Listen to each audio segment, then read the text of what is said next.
Monica, welcome to the podcast. Thank you so much for being here. Thank you for having me. I'm excited for this conversation. When we connected, there were so many things that we could bond on. So I'm excited to do this in the podcast format. So thanks for having me. Yes, absolutely. And we connected at the event in New York. I forgot what the name of it was. United Sisterhood or something like It's that. Unified Sisterhood. Yeah, back in February, March. Yeah. Yeah, February or March. And we connected there.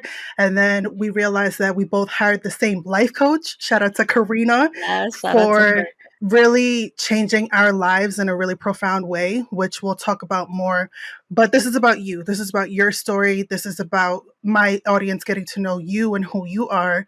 So I always start off with an introduction for people who are meeting you for the first time.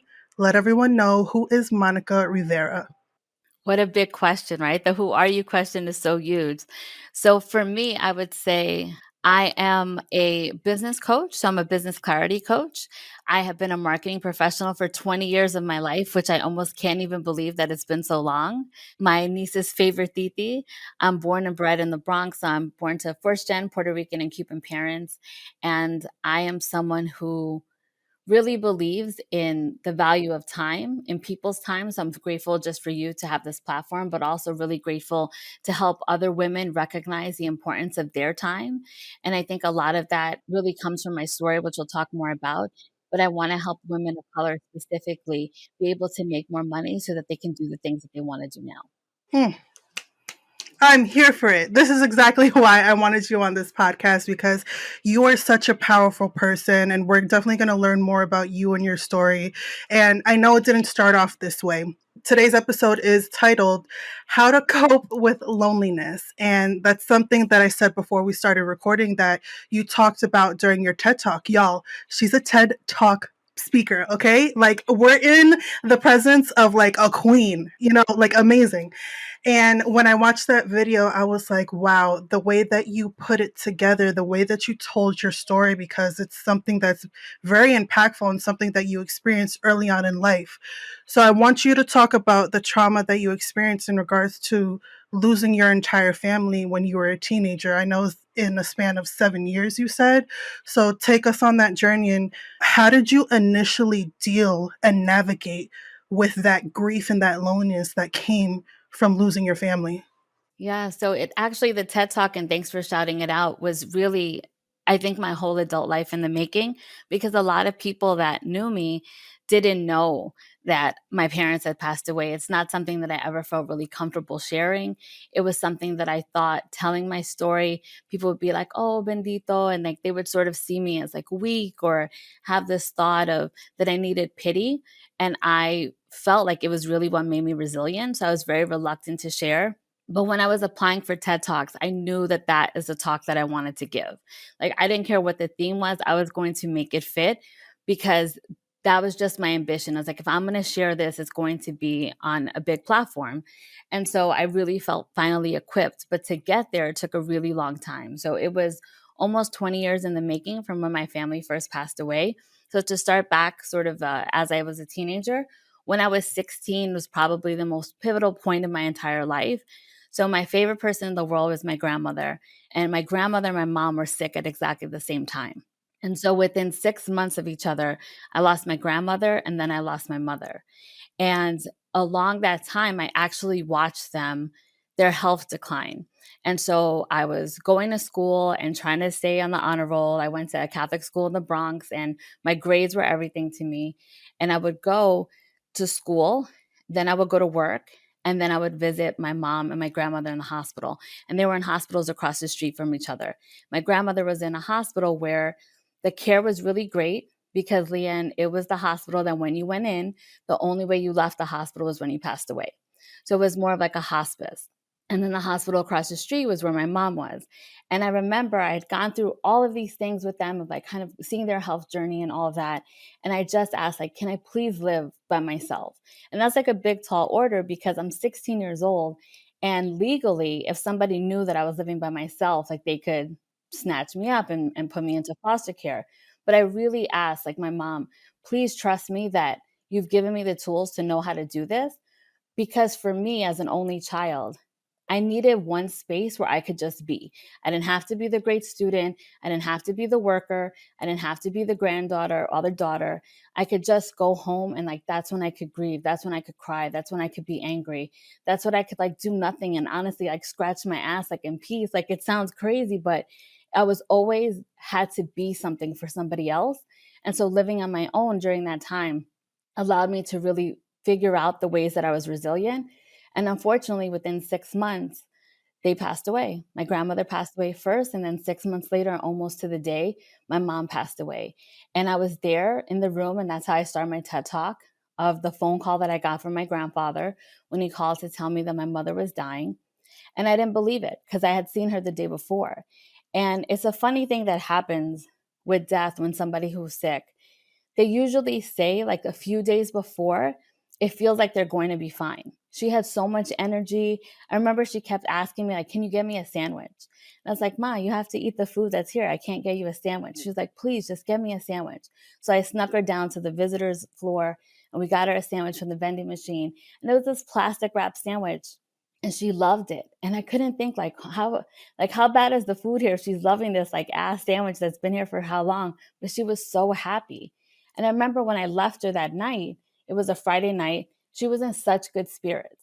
And I thought, okay, maybe she'll come home soon and we'll see how it goes and we'll keep progressing and hopefully the treatments work and all of those things.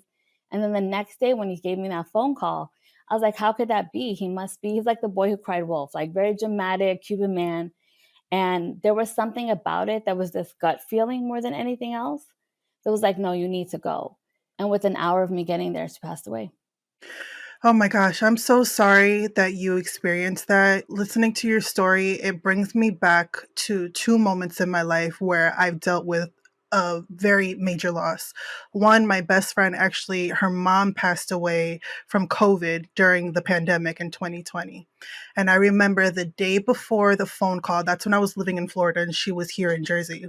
The day before, I got a phone call from her, like, everything's getting better. Her numbers are looking great. And we've been having like prayer groups and just all of us coming together. And then the next day she was no longer here.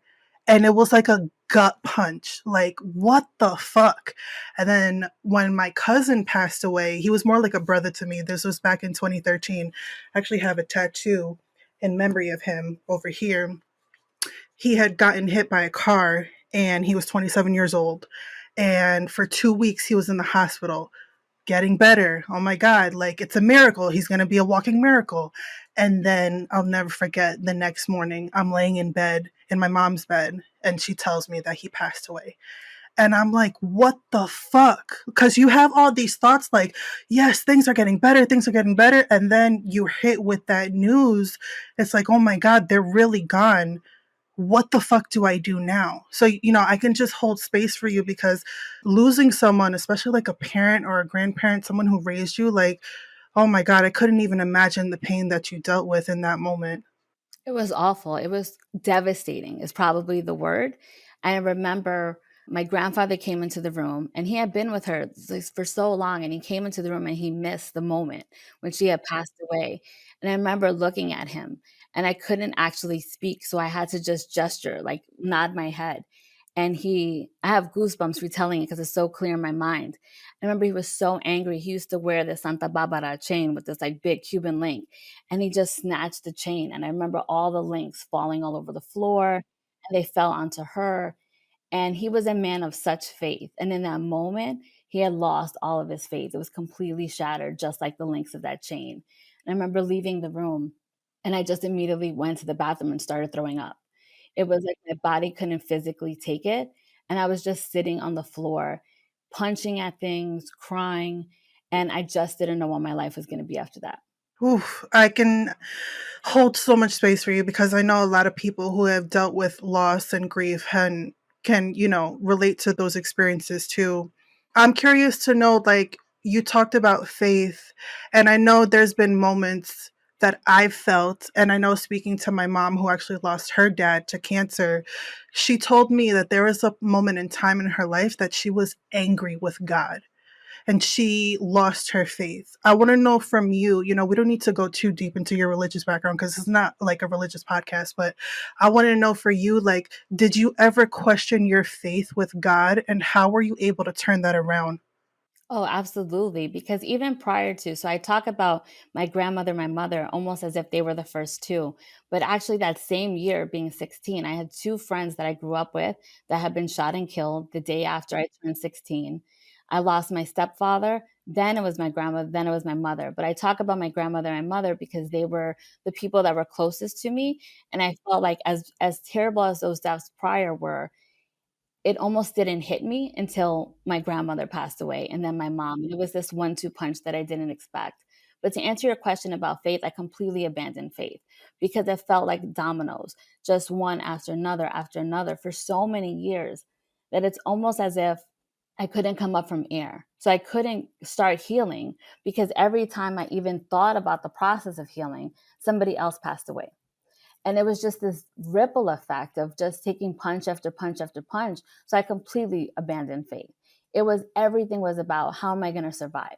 Really. And I was losing friends because friends couldn't understand why I was always so sad. Like I literally had a best friend that told me, I can't be friends with you because you're so sad all the time. And this was someone that I had known my entire life. And at that point, I wasn't thinking about anything other than how am I going to make it? What is the rest of my life going to look like for me? And so faith was just not something I had at the time. And that didn't come back until much, much later. Right. Yeah. I mean, this healing from grief and loss is a never ending journey, right? So I want to go into that now. One of the questions that I have, people try to avoid talking about grief and brush it under the rug, especially us as like Latinas. That's something that we were raised on. Like, we're not going to talk about our feelings at all. So I want to know from you, someone who's experienced such profound grief and loss, why do you think it's so important for us to address it? And how can we create safe spaces for ourselves and others in order to express these really heavy emotions? Yeah, so I say this thing like I'm somebody who you have to go through it. I don't believe in going around it, underneath it. Like I go through it and I don't give myself a timeline. If it takes the time that it's going to take. And sometimes just when I think I'm healed, it's going to come right back around like a boomerang, but I give myself that grace to do that. Also, one of the things, and all the closest people know to me, is I'm going to say what I have to say. And so it might not always sound pretty, but I'm not going to continue to internalize the way that I feel in order to make somebody else feel comfortable because I did that for a really long time. One of the things about losing everyone is I got to this place where I was very much a people pleaser. And I was a people pleaser because I was really trying to hang on to whoever was left. Right. So it was like, please, like, don't leave. Like, you're my friend. I need you. Or it was this connection, like, well, you knew my family. And if you leave, there's so few people around that knew that. And so I just wanted to hold on to people as much as I could. You need a ride here, you need somebody to help you move, like I'm your person. But really, I was doing that because I was so scared that I was going to lose just any ties that I had left to people. And then I hit this place, like through a lot of therapy, a lot of just soul searching and reading and really spending time with myself. When I started to realize the people that were still there, they still had their own lives and they were going to do things, and I was still getting hurt in like these really deep ways. And I said, I'm not going to sugarcoat it anymore. I need to just take care of myself, and that includes like saying how I feel. And so I encourage everyone, if you find like you're in that people pleasing place, take time to really figure out what that's about, but you have to express it. Find whatever tool feels right to you. It can be voice notes in your phone, it can be writing it down, but don't let it linger because it has a ripple effect, not just in your relationships, but in your professional life, in your career, in your health. It manifests in all these other areas if you don't do something with the feelings that are inside you. And I know that firsthand. I mean, I couldn't have said that better myself. I'm curious, what's your zodiac sign? I want to know. I'm a Leo. Oh, okay. It makes sense. My daughter's a Leo. So, yeah, absolutely. And, just being able to express yourself in a way that is healing, I think that's so important. I mean, that's why I started this podcast, right? To get those feelings out after experiencing my own trauma. So, ditto to everything that you said. Now, there's another phrase that we hear a lot when it comes to the grief and loss or just healing in general, that time heals all wounds, right? And in reality, grief, especially, is a long road, probably a forever road, as well as this healing journey. So, what are your thoughts around navigating the never ending journey to healing from loss and grief specifically? I think time heals all is bullshit. That's just for me. That's my own Yeah. personal belief on it. I think that time dulls the sharp edges, so the edges aren't as sharp, and I'm not an open wound like I used to be at one point because I did a lot of work on myself and really even revisiting my relationship to my parents and my family, which sounds weird because they're gone. But I think for me, you can still revisit those relationships, even if they're not here in the physical form. As I've gotten older, I've been able to understand their choices differently as an adult. I've been able to connect with my mom as the woman that I am now, as opposed to the teenager that didn't have that emotional intelligence, that didn't have that life experience to understand some of her choices. So I revisited those relationships, but I still think about them all the time. I still tell stories about them and I have memories of them all the time. So time hasn't healed me in that sense, but like I said, it did soften the edges. But I will say this, you get to a place of acceptance, and that is a place that feels really comfortable with me. And I accept that while they're no longer physically with me, I do believe that they are still around me. And that's just my own place for myself. And that's how I get peace from that. I still have conversations with them when I'm writing in my journal and certain things. But for me, I just feel like don't put the pressure of like time healing all because it's okay. And it's okay if it doesn't. Like there are things that are going to change your life and rock your life forever. And it's almost as when we say that we're healed, that's one thing, but that scar is going to remain. And that's why I say I'm no longer an open wound, but I do have the scars, and I feel the scars represent each of them. Oh my God, that is so beautiful. I knew this conversation was going to be powerful, but just listening to the way you talk, like, no wonder you're a public speaker because you're so beautiful with the way that you put words together. So, thank you so much for sharing that. Okay, so we know that loneliness is challenging. It's an emotion that a lot of us deal with. I want to know what are some practical strategies that you have used on your own healing journey when it comes to coping with the feeling of loneliness? How can we cope with loneliness? Yeah, absolutely. And I mean, people say oftentimes like being alone versus loneliness are two different things. And I wholeheartedly believe that's true. Can you break that down for people who may not understand? Like, what the fuck does that mean? Absolutely. I will say this, I have felt lonelier in romantic relationships than I've have after my family passed away. And I tell you, that's 100% true. Yeah, makes sense. I don't know how to explain it, but it's more I talk about this on my TED Talk, but the recipe for me that worked was curiosity, exploration, and becoming my own best friend. And I also say that it seems really simplified, so very trite in the TED Talk. But honestly, for me, that's what I needed to do. I needed to be curious about the things that I liked, the things that I enjoyed. When you give so much of your life to be of service to other people or to help somebody else or to help a group of people, oftentimes you can get lost in your own sauce and forget the things that you like, the things that you enjoy. And so I needed to reconnect to what are the things that I enjoy that aren't influenced by anybody else. What music do I like to listen to? What television shows? Do I really like sports? So I was the only child, so my dad taught me a ton of shit about sports. Did I really like sports? The answer was yes, I did, but I needed to spend time in that space on my own. My family was also really protective. Always ambitious. I always wanted to go and travel and do crazy shit. And they were all like, no, no, no, stay close to home. You don't want to do that. You don't want to travel by bus. You don't want to travel by train. And I was like, bus or train? I'm talking about I want to travel the world. And so then I had an opportunity to really do that and to go visit places that I knew that if they were alive, they probably would have given me shit. I've been really scared. And maybe I would have said, no, I'll wait to do it.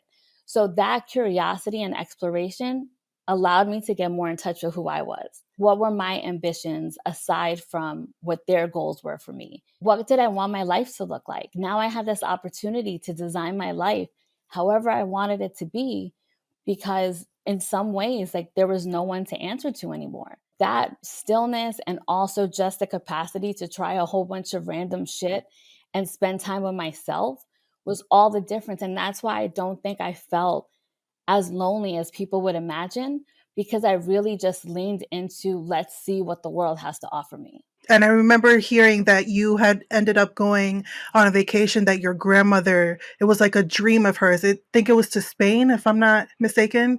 And how was that Oh, it's incredible. It's in just her so honor? incredible. Absolutely. And I remember it's like my grandmother had always worked. And it was this thing that she had made her own money. I mean, she slept it on the train and doing MTA. And she always, like, the way that we go now, like we wear sneakers and shit like that, she would never do. She was always in like full makeup and she had her tacos on and always looked fly. And she would troop it on the train. So she made her own money, but my grandfather was the head of household. So even though she made the money and he made his own money, he controlled where all the money went. And so she had this choice of, can I get this living room set? Because she had one of those like 30-year-old living room sets, or can I go to Spain? And the thing is, the shit is that they had money to do both. But my grandfather, coming from Cuba, growing up where his family had multiple homes, all of that in Cuba. But when Castro came, they seized everything. So I get it now. My grandfather was coming from the mentality of, I've seen everything I've worked for get taken from me. At the time, I couldn't understand that, but that's what I talk about, revisiting the relationships you have. So his thing was out of fear. I've seen all my shit get taken away from me once. I don't want it to happen again. So for him, it was choose the living room or choose the vacation. And so she chose the living room because she wanted to be practical, but she always wanted to go to Spain. And I got to go visit it. And I remember it was like I was taking her with me. It was like, use my eyes so that you can see Spain. And I really wish that she had had the opportunity to do it. And so, as angry as I was, I think at sometimes at my grandfather for it, now as my big ass age, I understand that it was all rooted from fear from him. And he wanted to make sure that we still had stuff. And he didn't know that everyone was going to pass away and that that money that he thought he was saving was, for a rainy day, that the rain was going to come a lot sooner than he thought. Right. I'm sure she was with you throughout that entire trip. She saw everything that you saw. Oh my God.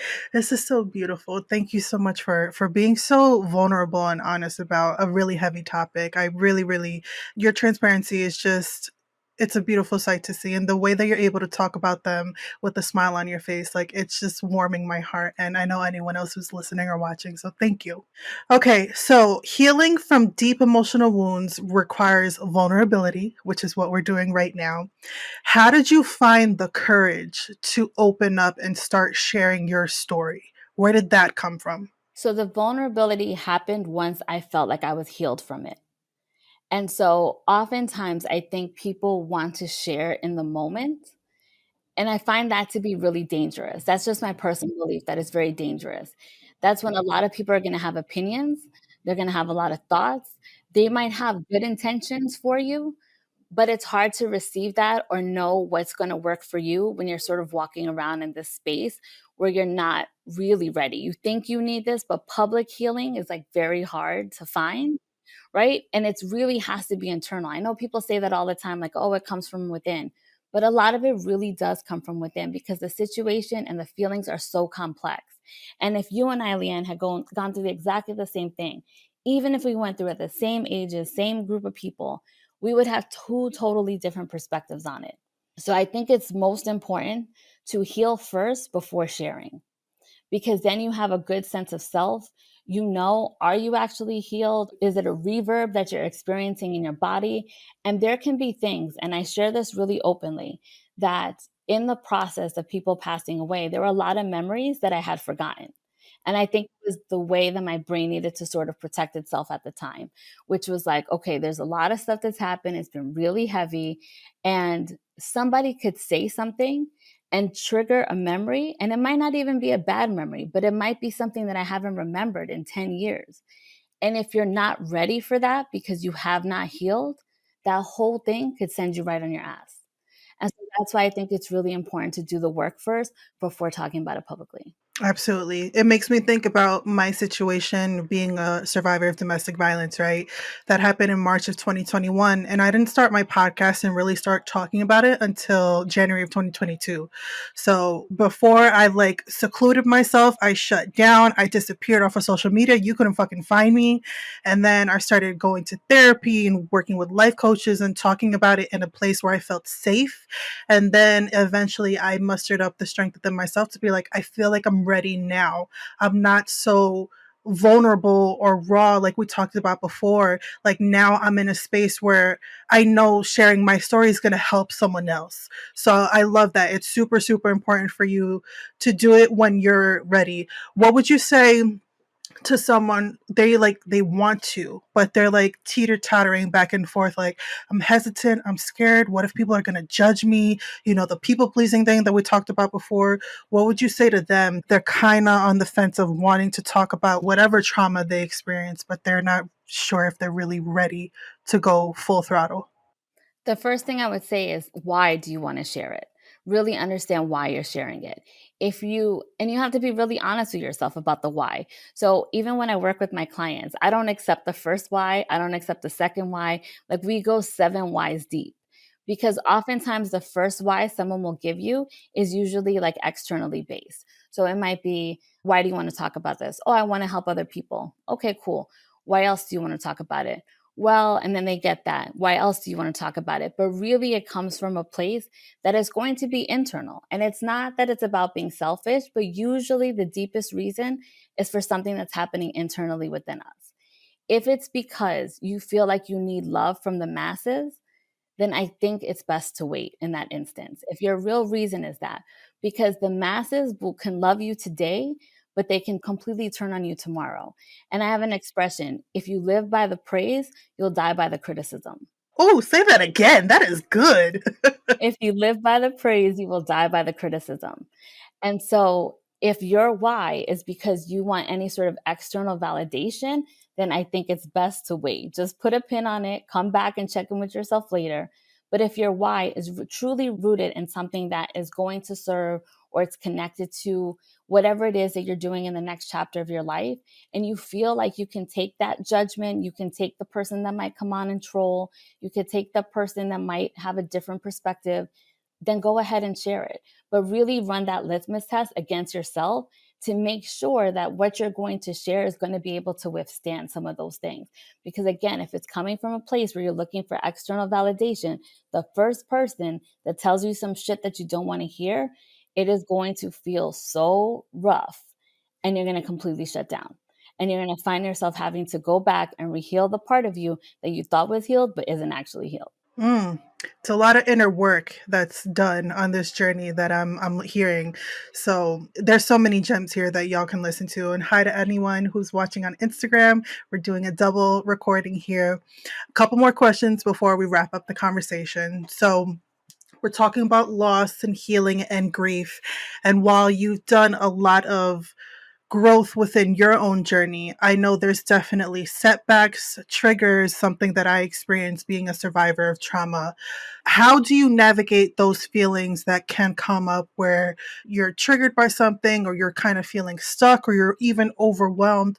How do you navigate those moments to give you the strength to keep pushing forward? Yeah, I think one of the things that we don't talk about as much is we think about relationships and how our trauma affects our relationships. But professionally, and when I started my business, the trauma was affecting me there in ways that I hadn't expected. And that's because as a first gen, I was told, don't rock the boat, get a steady paycheck, all of those things.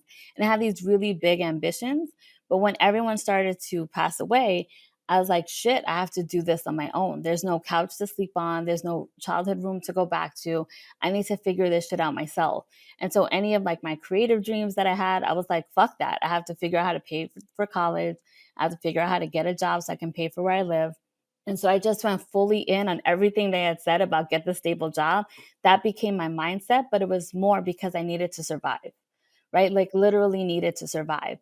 How was I going to get shelter? How was I going to feed myself? How was I just going to keep myself safe? And so my career choices really all stemmed from keeping myself safe.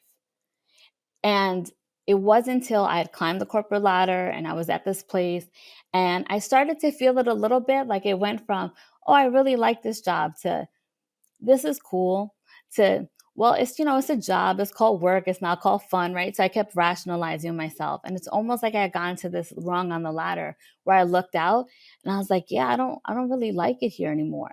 What am I going to do? But in that moment I was able to step back and say, do I need to keep running at that same crazy pace that I've been running, or can I actually stop for a second and assess? But I have been in this almost like that. There used to be this game called Temple Run, where it's like this little dude and like the people were chasing him. I felt like I was in my own temple run. And if I slowed down, I would lose everything that I had. And I couldn't lose everything I had because if I did, I was fucked. And it was only then that I started to assess like, is that true? Can I stop? Can I look for other opportunities? Am I okay financially? It was just like, make the money, make the money. Like, don't worry about anything else. Like, just do this. And when I really started to say, let me stop, I liken it to people, a lot of people say, especially us as Latinas and women of color, when your back's against the wall, that's when I work best, right? And we sort of say this as like this badge of honor. But if we think about what it's like when our back is against the wall, all we can see is like what's immediately in front of us, right? So we have almost like a 180-degree view. But if we take just 2 steps up, now we can actually turn around and we see all of the options that are available to us. But I had spent so much of my life with my back against the wall that all I saw are these very limited options. And when I started to step forward, that's when I saw more was available to me. And that's when I started my business. There are so many gems that you're dropping. I know so many people are going to feel so seen and heard in this conversation. Again, I appreciate your vulnerability. It's so refreshing to listen to. So, thinking about everything that you've gone through, all the life experiences, good, bad, and ugly, what would you say is the most important thing you've learned about the woman that you are? I would say that it's my ability now to not just have compassion for myself, but the incredible amount of empathy that I have for other people to see even the most fucked up situation and really say, what else is going on here? Like in any situation, what else could be happening here? It hasn't stunted my capacity to love. And I really, really appreciate that. Like with all of this shit that happened, my heart didn't turn cold. It made me more curious about people. It made me more aware of people's suffering. And it made me more empathetic to the human experience. And that is such a beautiful quality trait or traits that you have, because thinking of someone who has gone through such profound loss, like losing your family, that can really turn someone cold, that can really make someone live this world in hate and anger and all of these negative experiences and feelings. But the fact that you were able to turn it around, even though I know it came from a lot of healing, this wasn't an overnight thing, that's very commendable. Thank you. I appreciate that. I would say it's probably one of the things that I'm most proud of, to be honest. Oh my gosh, I just want to give you a hug. Oh, next time we see each other. Yes, absolutely. Okay, so I ask every guest on the show this. Since you're on the Watch Us Thrive podcast, tell me your definition of thriving. I've asked myself this question so many times over the years, and I feel like the answer always changes depending on the season of life that I'm in. But I will say for right now, thriving means to me that I'm able to remember my past with compassion and understanding. I live in my presence with an awareness and a gratitude for the things that I wished for that I have now. And I really look to my future with an optimism and just the steadfast belief that I will live before I die. That is a mic drop moment. That's one of the most beautiful definitions I've ever heard of thriving. And I love that. I really think making peace with your past and trying to take over your entire body, like you're allowed to let it go, but not forget about it. I think that's super important in this whole healing personal development journey. Yeah, and it's like having compassion and understanding for ourselves, why we made certain choices, why we might still make certain choices. I just think I can be my harshest critic, but the moments where I can say, like, wait a minute, give yourself like the compassion and understanding, it's like that's when I can make a better choice. But I have said like crazy things to myself, like being so hard on myself. And now I just choose to do it differently. Absolutely. Yeah. I can definitely be my biggest hater. And I know a lot of people can relate to that, but like I say this all the time. I think it's really important as well for you to change the vocabulary that you have with yourself as well, and how you talk to yourself, how you love on yourself, working on that relationship that you have with yourself. Like, this is the first time in my life that I'm actually catering to Leanne by herself and not really trying to depend on anyone else to bring that happiness into my life. Now I'm actually doing it for me for the first time. And I How actually does that enjoy feel my for own you? company. I I was love gonna it. ask. Good, good. I love it. I mean, yes, there are feelings of loneliness. There are feelings like, damn, I wish I had someone, but I no longer feel that desperation that I had before. Like, oh, I need someone. I am human. I do want a good morning, beautiful text from a man, but it's okay. We're good. We're working on it. It's coming.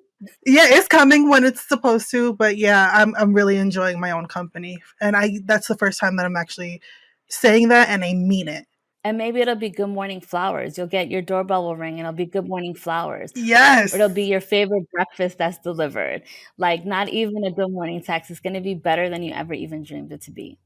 I am taking all of that. Yes, absolutely. Okay, so I want to ask your story. It's so inspiring to so many, including myself, around, experiencing loss and loneliness.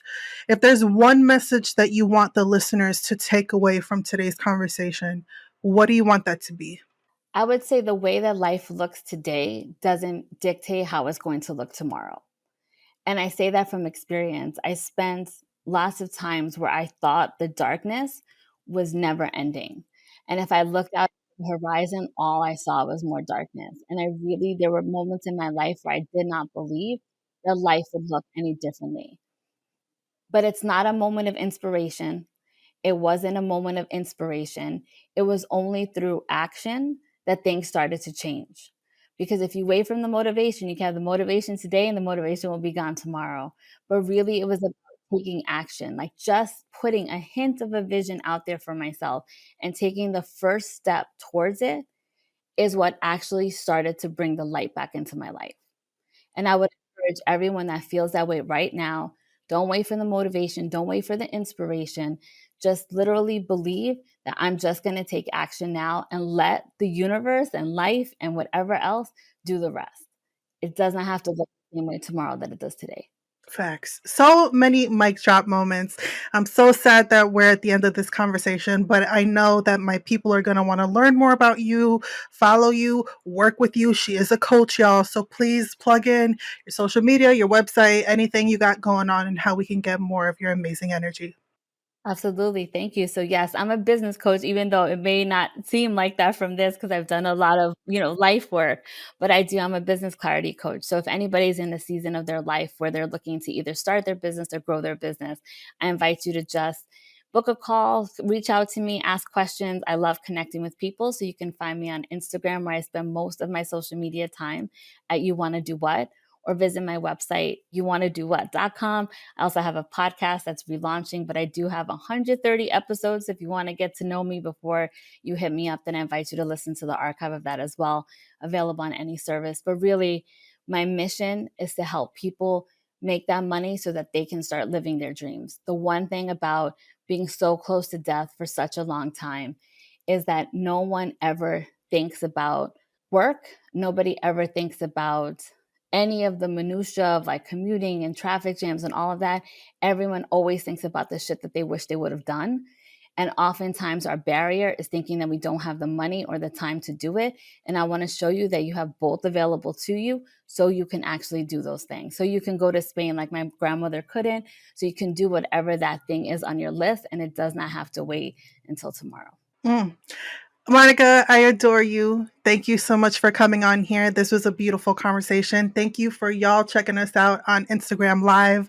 I'm going to link all of her information in the show notes. I'm so glad your podcast is coming back. I was going to ask you off. I'm like, what's going on with that? Why you haven't recorded any new episodes? But I'm glad to hear that it's coming back. You have a very powerful story, and I'm just so excited for people to learn more about you. And I'm just so excited to continue watching your journey and having a friendship that's going to last a lifetime. So thank you so much. Thank you. And thank you for creating this platform. It is changing people's lives, and you are changing people's lives. So thank you, Leanne. I appreciate you. Thank you. Don't make Okay. me cry.